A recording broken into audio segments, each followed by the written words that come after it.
षोडशी स्तोत्र साधना। माँ भगवती जगदम्बा के 10 महाविद्या स्वरूपों में से भी जो सर्वाधिक मनोहर और वरदायक स्वरूप है वो षोडशी त्रिपुर सुंदरी का ही माना गया है, जिन्हें श्री विद्या, त्रिपुरा, कामेश्वर, कामेश्वरी विद्या, श्री चक्र विद्या और त्रयी जैसे कई विशेषणों से भी आभूषित किया गया है।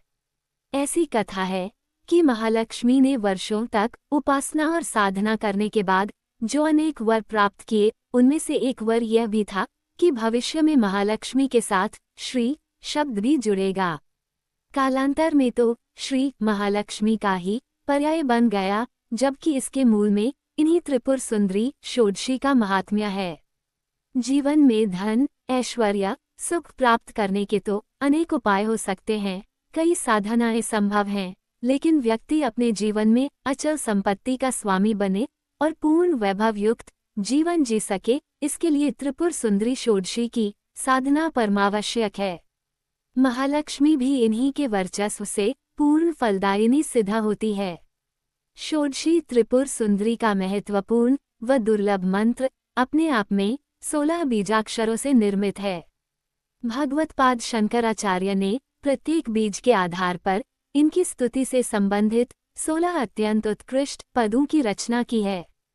आज भी श्री विद्या एवं षोडशी के उपासक इस स्तोत्र का पाठ कर रसाप्लावित एवं धन्य धन्य हो जाते हैं। इसी स्तोत्र पर पश्चातवर्ती किसी टीकाकार की दुर्लभ रचना मुझे कुछ दिन पूर्व मैसूर के एक पुरोहित से प्राप्त हुई, जिसकी जानकारी विज्ञजनों एवं साधकों को अभी तक नहीं रही है। उस अज्ञात टीकाकार ने अपने अनुभवों से ये तथ्य पाया था कि यदि एक विशेष यंत्र की रचना कर इस स्तोत्र का संबंध यज्ञ पद्धति से कर दिया जाए तो साधक के जीवन में इतना अधिक धन आना आरंभ हो जाता है कि उसे व्यय करने के लिए उपाय सोचने पड़ते हैं। आगे की पंक्तियों में मैं इस स्तोत्र की अविकल प्रस्तुति एवं दुर्लभ व गोपनीय साधना पद्धति का स्पष्टीकरण कर रहा हूँ। इस महत्वपूर्ण साधना हेतु जिस यंत्र की आवश्यकता पड़ती है उसे राजमातंगीश्वरी यंत्र की संज्ञा दी गई है, जिसे ताम्रपत्र, स्वर्णपत्र अथवा रजतापत्र पर उत्कीर्ण कर उसका पंचोपचार पद्धति से पूजन कर प्राण प्रतिष्ठा व चैतन्यकरण कर सामने पूजा स्थान में पीले रेशमी वस्त्र पर स्थापित करें और सामने एक यज्ञ कुंड में अग्नि प्रज्वलित कर प्रत्येक पद का उच्चारण कर एक कमलगट्टे का बीज शुद्ध घृत के साथ उस पवित्र अग्नि में समर्पित किया जाए तथा ऐसा 3 दिनों तक नियम पूर्वक किया जाए तो अद्भुत व आश्चर्यजनक परिणाम देखने को मिलते हैं। षोडशी श्री विद्या स्तोत्र। कल्याण वृष्टिभिरिवामृतपूरिताभिः लक्ष्मी स्वयंवरन मंगल दीपिकाभिः सेवाभिरंभ तव पादसरोजमूले नाकारी किन मनसी भाक्तिम ता जनानाम। हे माँ जगदम्बे, सुधामयी, सौभाग्य को देने वाली, लक्ष्मी को स्वयं वरण करने वाली, मंगलकारिणी दीपमाला की तरह आपके चरणों में मन लगाकर सेवा करने वाले भक्तों को आपने सब कुछ दिया है।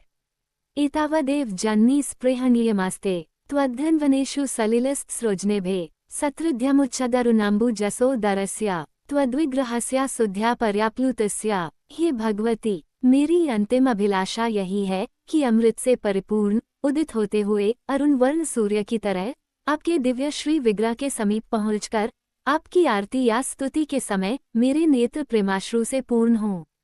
ईशत प्रभाव कलुषाः कति नाम संति ब्रह्मादयः प्रतिदिन प्रलयाभिभूताः एक सैव जननी स्थिर सिद्धिरास्ते यह पादयोस्तव सकृत प्रणति करोति। हे माँ, सांसारिक ऐश्वर्यम चाहने वाले ब्रह्मा आदि बहुत से देवता प्रत्येक युग में प्रलय काल में विगत हो जाते हैं, किंतु एक बार भी आपके चरणों में भक्ति भाव से जो नत होता है वो सदैव ही स्थिर सिद्ध होकर विद्यमान रहता है।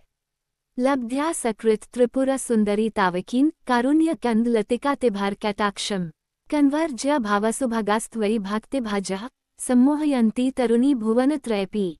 4। हे त्रिपुर सुंदरी माँ, आपके चरणों में स्नेह रखने वाला भक्त करुणापूर्ण आपके एक कृपा कटाक्ष को पाकर कामदेव के समान सौंदर्यवान बनकर संसार की समस्त युवतियों को सम्मोहित करने वाला हो जाता है।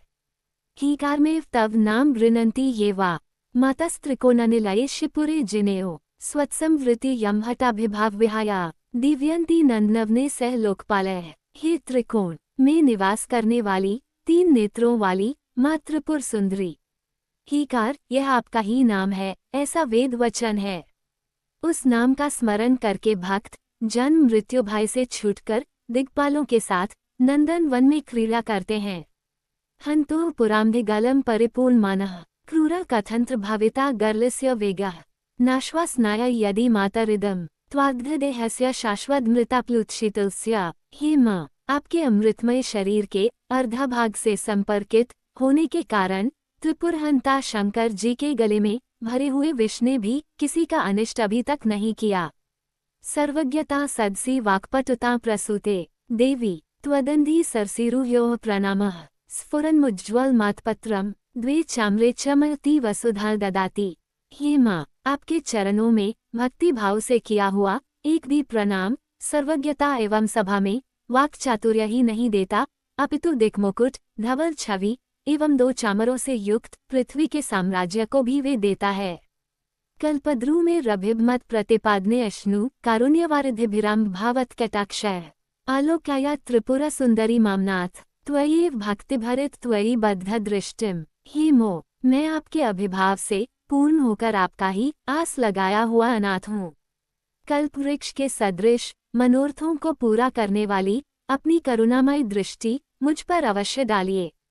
हंते त्रेष्वपि निधाया मनांसी चान्ये भक्ति वहति किल सापर दैवतेषु त्वमेव देवी मनसाहमनुस्मरामि त्वमेव नौमि शरण जननी त्वमेव। हे भगवती, बहुत से अन्य लोग आपको छोड़कर नीच देवताओं को भजते हैं, किंतु मैं मन और वचन से केवल आपको ही चाहता हूँ, प्रणाम करता हूँ।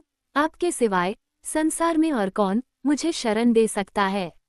लक्ष्येषु सत्स्यपि तवाक्षविलोकनानामालोक्य श्रीपुरा सुंदरी मां कथंचित नृन्मया च सदृशम करुणे का पात्रम जातो जनिष्यति जनो न च जायते वा।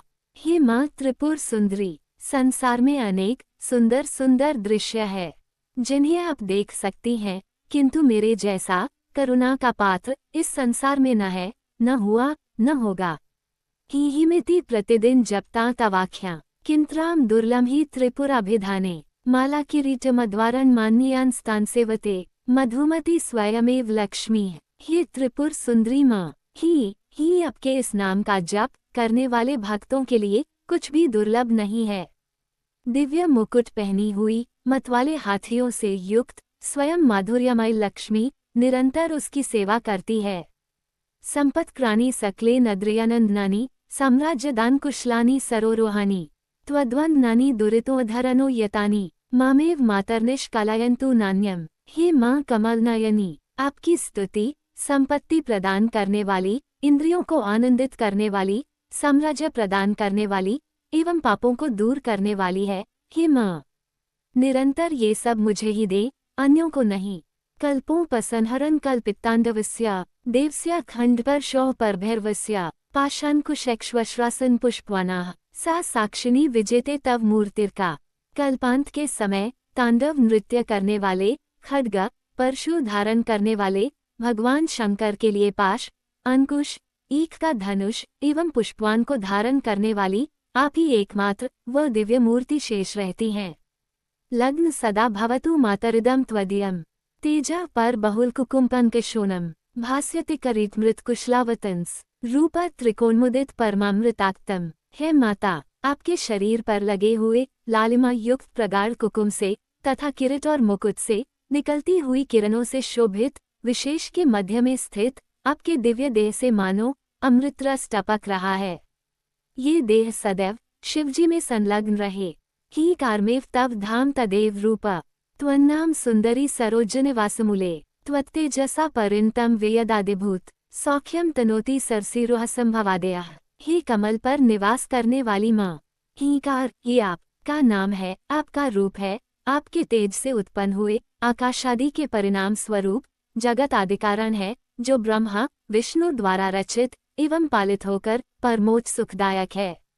हीकारत्राय संपुटेन महता मंत्रेण संदीपित स्तोत्रम यह प्रतिवासर तव पुरो मातर्जपेन मंत्रवित तस्य क्षोणिभुजो भवन्ति वशगा लक्ष्मीश्वर-स्थायिनी वाणी निर्मल सूक्ति भावभारिता जागृति दीर्घयशः।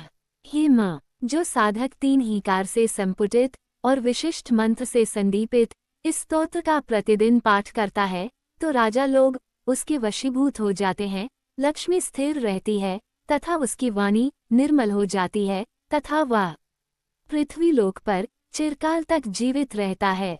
ऊपर मैंने भगवत्पाद शंकराचार्य द्वारा विरचित षोडशी स्तोत्र एवं साधना पद्धति प्रस्तुत की। यदि कोई साधक संस्कृत के पदों का उच्चारण करने में अपने को असमर्थ समझे या कठिनाई अनुभव करे तो वह हिंदी अनुवाद का पाठ कर सकता है। फिर भी संस्कृत के पदों का उच्चारण करना ही अधिक श्रेष्ठ व फलप्रद है। इस बात का ध्यान रहे कि जिन कमलगट्टे के बीजों को यज्ञ में समर्पित करें वे पूर्ण रूप से श्री मंत्रों से सिद्ध व चैतन्य हों। 3 दिनों के इस लघु प्रयोग को कोई भी साधक सरलतापूर्वक अपने जीवन में अपना सकता है। साधना के उपरांत यदि संभव हो तो एक कुमारी कन्या को भोजन अवश्य कराएं तथा जिस महत्वपूर्ण यंत्र को साधना में स्थापित किया था उसे सम्मानपूर्वक पूजा स्थान में स्थापित कर दें। कहते हैं कि इस यंत्र का नित्य प्रति दर्शन ही अपने आप में पूर्ण सौभाग्यदायक व दारिद्र्य विनाशक है।